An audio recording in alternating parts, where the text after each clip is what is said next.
آداب، لکھنؤ ڈائری میں آپ کا استقبال ہے۔ آج میں آپ کے سامنے نواب وزیر علی خان کے سلسلے کی تیسری قسط پیش کر رہا ہوں۔ دوسری قسط میں نے ذکر کیا تھا کہ نواب وزیر علی خان نے بنارس میں کس طرح چیری اور اس کے ساتھیوں کو قتل کیا۔ نواب نے ڈیوس کے بنگلے پر حملہ کیا تو وہ اپنی جان بچا کر چھپ گیا۔ ڈیوس کے بنگلے سے جب گولیاں چلنا بند ہو گئیں تو نواب نے سمجھا کہ شاید ڈیوس مارا گیا، اس لیے نواب اپنے ساتھیوں کے ہمراہ شہر کی طرف واپس چلے گئے۔ اس کے آگے کیا ہوا، ملاحظہ فرمائیے۔ ڈیوس کے بنگلے سے نکل کر نواب وزیر علی خان کی فوج شہر میں پھیل گئی۔ جہاں کوئی انگریز سپاہی یا افسر مل جاتا اسے قتل کر دیا جاتا۔ بچوں اور عورتوں کو چھوڑ کر تمام انگریز مردوں کو قتل کیا جانے لگا۔ دوسری طرف میجر ایرکسن ایک بہت بڑی فوج کے ہمراہ شہر میں داخل ہوا اور اس نے نواب وزیر علی خان کے فوجیوں کو چن چن کر قتل کرنا شروع کر دیا۔ میجر ایرکسن لڑتا ہوا نواب کی رہائش گاہ مادھو باغ پہنچ گیا۔ فوج کی کمی اور دیگر راجاؤں اور زمینداروں کی وعدہ خلافی اور وقت پر مدد نہ ملنے کی وجہ سے نواب وزیر علی خان کے ساتھیوں نے انہیں مشورہ دیا کہ وہ بنارس سے نکل جائیں۔ ہم لوگ انگریزی فوج کو الجھائے رکھیں گے۔ اس مشورے پر عمل کرتے ہوئے نواب وزیر علی خان اپنے چند وفادار ساتھیوں کے ہمراہ بنارس سے نکل گئے۔ میجر ایرکسن سمجھ رہا تھا کہ وزیر علی خان مادھو باغ میں چھپے ہوئے ہیں۔ جب انگریزوں نے مادھو باغ پر قبضہ کیا تو نواب وزیر علی خان وہاں موجود نہیں تھے۔ انگریزوں نے ان کے گھر والوں کو قید کر لیا۔ نواب وزیر علی خان کے جن فوجیوں نے ہتھیار ڈال دیے تھے انہیں بھی انگریزوں نے قتل کر دیا۔ بنارس میں یہ لڑائی صبح 8 بجے سے سورج ڈوبنے تک چلی۔ بنارس سے نکل کر نواب وزیر علی خان اعظم گڑھ کی طرف چلے گئے۔ نواب وزیر علی خان کے جن راجاؤں اور زمینداروں سے مدد مانگی تھی، اگر ان لوگوں نے وقت پر مدد بھیج دی ہوتی تو جنگ کا نقشہ ہی کچھ اور ہوتا۔ اس مہم میں نواب وزیر علی خان اکیلے پڑ گئے، مگر انہوں نے ہمت نہیں ہاری۔ اعظم گڑھ میں تعینات انگریزی فوج کو حکم دیا گیا کہ جس طرح بھی ممکن ہو نواب وزیر علی خان کو گرفتار کر لیا جائے۔ نواب وزیر علی خان کو اپنے مخبروں سے ملنے والی خبر کے بعد نواب وزیر علی خان اعظم گڑھ کے بجائے نیپال کا رخ کیا اور نیپال کی پہاڑیوں میں جا چھپے۔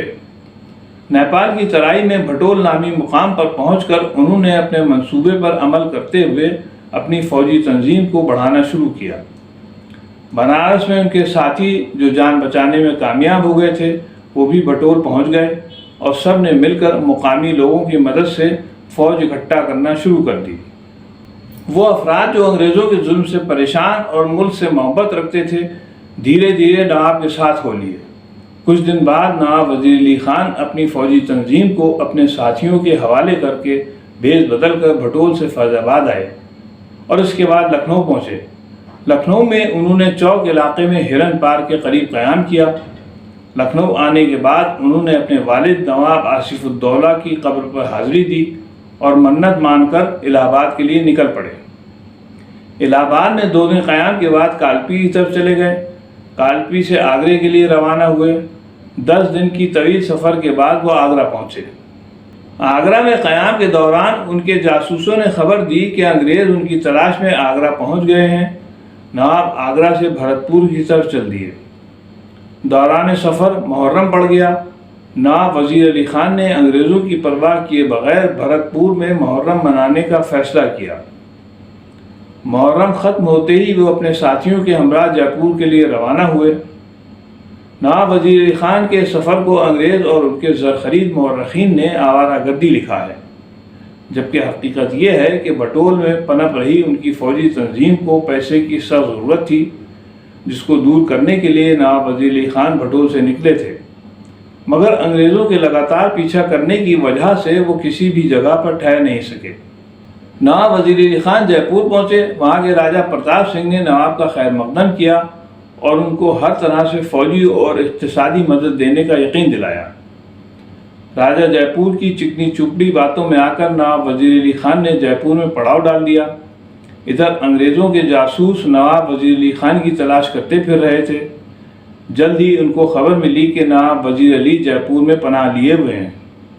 انگریزوں نے راجہ پرتاپ سنگھ کو اپنی طرف ملا لیا اور ان کو حکم دیا کہ وہ نواب وزیر علی خان کو یقین دلا دیں کہ وہ ان کو ہر طرح کی مدد دینے کو تیار ہے۔ راجا نے انگریزوں کی حکمت عملی کے مطابق نواب وزیر علی خان کو یقین دلایا کہ جلد ہی ان کی فوجی اور اقتصادی مدد کر دی جائے گی۔ اس کام میں کچھ وقت لگے گا، آپ یہاں آرام سے رہیں، خطرے کی کوئی بات نہیں ہے۔ نواب وزیر علی خان کے جے پور میں ہونے کی خبر جس وقت لکھنؤ پہنچی تو انگریزوں نے نواب وزیر علی خان کے دوست مرزا باقر کو جے پور کے لیے روانہ کیا۔ ان تمام باتوں سے بے خبر نواب وزیر علی خان راجہ جے پور کی باتوں پر بھروسہ کر کے وقت کا انتظار کرنے لگے۔ راجہ پرتاپ سنگھ انگریزوں کے اشاروں پر ان کو جھوٹی تسلیاں دیتا رہا۔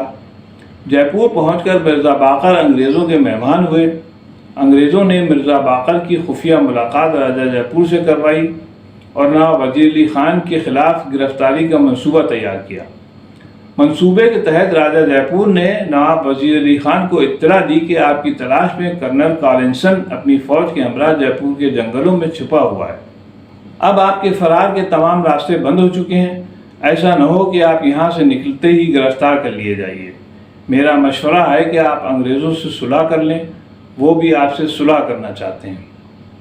ویسے تو میری فوج کی آپ کی مدد کو تیار ہے، مگر جنگ سے آپ کو ہی نقصان ہوگا۔ آپ کہیں تو میں انگریزوں سے بات کروں۔ نواب وزیر علی خان راجہ کے فریب میں آ گئے اور انہوں نے راجہ سے کہا کہ اگر انگریز آدھی حکومت واپس کر دیں تو میں صلح کرنے کو تیار ہوں، نہیں تو جنگ میرا مقدر ہے۔ راجہ نے نواب کو جھوٹی تسلی دی اور چلا گیا۔ کچھ دن بعد راجہ نے نواب کو خبر دی کہ انگریز آپ کی شرط پر بات چیت کرنے کو تیار ہیں، جلد ہی وہ آپ کو آدھی حکومت دے دیں گے۔ راجہ کے کہنے پر نواب وزیر علی خان انگریزوں سے بات چیت کرنے کو راضی ہو گئے۔